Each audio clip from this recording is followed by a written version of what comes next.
तो मेरे भाई आज का हमारा प्रश्न है आव्यूह ए के लिए ज्ञात कीजिए। मेरे भाई आव्यूह ए आपका दिया गया है, इसके लिए हमें आव्यूह की कोटि, अवयवों की संख्या और अवयव ए13, ए21, ए33, ए24 और ए23 ज्ञात करना है। तो मेरे भाई ज्ञात करने के लिए सबसे पहले हम आव्यूह की कोटि के बारे में बात करेंगे।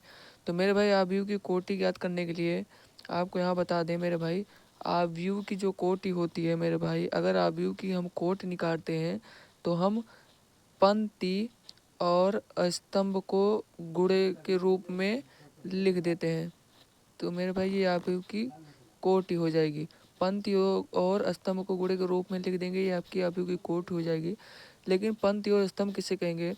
तो मेरे भाई मान लीजिए आपके पास एक आव्यूह दिया गया है 2, 3, 1, 4, 5 और 2। अगर मेरे भाई आप इस आव्यूह में क्षैतिज मतलब कि इस ओर चलेंगे तो ये आपकी पंक्ति हो जाएगी।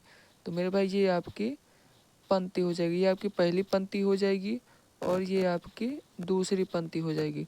अगर आप ऊर्ध्वाधर मतलब कि ऊपर से नीचे की ओर चलेंगे तो ये आपका स्तंभ हो जाएगा। तो मेरे भाई ये आपका पहला स्तंभ हो जाएगा और ये आपका दूसरा स्तंभ, ये आपका तीसरा स्तंभ हो जाएगा। तो मेरे भाई पंक्ति और स्तंभ आपके समझ में आ गया होगा। तो मेरे भाई हम आव्यूह में चलते हैं। तो हमारा पहला प्रश्न है मेरे भाई, आव्यूह की कोटि ज्ञात कीजिए। तो आव्यूह की कोटि मतलब कि मेरे भाई यहाँ पर पंक्ति और स्तंभ हम देखेंगे तो पंक्ति हमारी कितनी है, 1 2 3 पंक्ति है। इसका मतलब कि 3 पंक्ति है और स्तंभ कितना है, 1 2 3 4, 4 स्तंभ है। तो मतलब कि पंक्ति और स्तंभ को हम गुणे के रूप में लिख देंगे, ये आपकी कोटि हो जाएगी। अब मेरे भाई अवयवों की संख्या, तो मेरे भाई अवयवों की संख्या ज्ञात करने के लिए आव्यूह की जो कोटि है उसको हम मल्टीप्लाई कर देंगे। तो 4 को 3 से मल्टीप्लाई करेंगे तो ये आपका हो जाएगा 12, ये आपका आंसर हो जाएगा। अब मेरे भाई अवयव ए13, ए21 कह रहा है। तो अवयव ए13 मतलब कि मेरे भाई ए13 का मतलब है पहले वाले इस वाले 1 का मतलब है पंक्ति से और इस वाले 3 का मतलब है स्तंभ से। तो मेरे भाई अगर कोई भी अवयव हो उसमें जो पहला वाला है हमेशा पंक्ति होगा और दूसरा वाला मेरे भाई वो स्तंभ होगा। तो मेरे भाई यहाँ पर अवयव ए13 मतलब कि पहली पंक्ति और तीसरे स्तंभ का अवयव।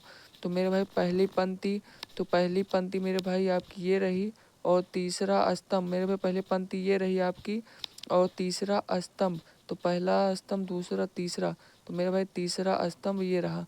तो पहली पंक्ति और तीसरे स्तंभ का अवयव कितना है, तो ये आपका है 19। और मेरे भाई 21 मतलब कि दूसरी पंक्ति और पहले स्तंभ का अवयव।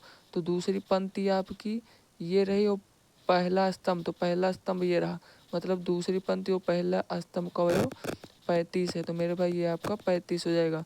और ए33, तो मेरे भाई मतलब तीसरी पंक्ति और तीसरे स्तंभ, तो पहली पंक्ति दूसरी और तीसरी पंक्ति और तीसरा स्तंभ, पहला दूसरा तीसरा स्तंभ। तो मेरे भाई ये आपका है, तो ये आपका हो जाएगा -5। ए24 दूसरी पंक्ति चौथा स्तंभ, तो दूसरी पंक्ति पहली दूसरी पंक्ति हो गई, चौथा स्तंभ पहला स्तंभ दूसरा स्तंभ तीसरा और चौथा स्तंभ। तो मेरे भाई ये रहा आपका 12। अवयव 23 मतलब कि दूसरी पंक्ति और तीसरा स्तंभ, तो दूसरी पंक्ति पहली दूसरी पंक्ति हो गई और तीसरा स्तंभ पहला दूसरा तीसरा। तो मेरे भाई ये रहा आपका 5/2। तो मेरे भाई ये सभी आपके आंसर हो गए। धन्यवाद।